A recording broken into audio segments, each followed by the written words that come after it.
Oh, right back, Bradley. What a team effort again, but the lead-out man was a bit odd today. No.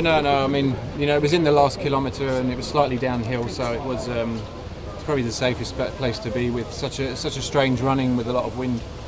Yesterday I asked David Miller what a tour for the Brits, and he said, yeah, finally I got a win, because I was starting to feel a bit bad.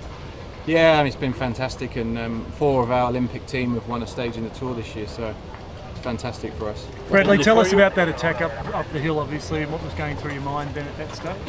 Attack? Well, up the hill, obviously, there was some people moving around, there was some movement. No, it wasn't really attack. I think there was a lot of people on the climb, and Cadell just sort of accelerated with Jürgen, and then we came up to him, and the road gets quite narrow, and I think it was just more safest place to be, because when we bunch like that, and you're on the sides, there's some crazy people out there. So I think it's just more of a safety thing, and rather than an attack. So the last 500 meters, what did you do? What happened? I just sometimes it's easier to make that effort in the first wheel than 30th wheel if there's a small break in the peloton. So.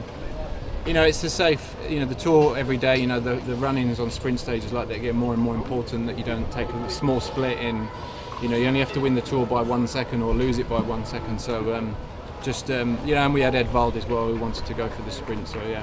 But it was important for you to do this paper on The Guardian about your position. Well, I think I just made it clear more than anything, clear rather than in an articulate article than sitting after 6 hours on the stage. And who is the strongest opponent, Cadel or from Froome for you?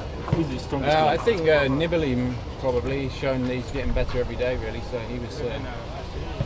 And Jürgen is still very, very strong, although he had some misfortune during the Tour with some bike problems, so he's quite far back. But do you consider Froome as opponent? Right, he's a teammate. So.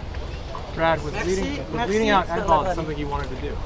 Well, it's not something we planned, but when we got into the closing stages there, he wanted to go for it, and the group was quite small. So.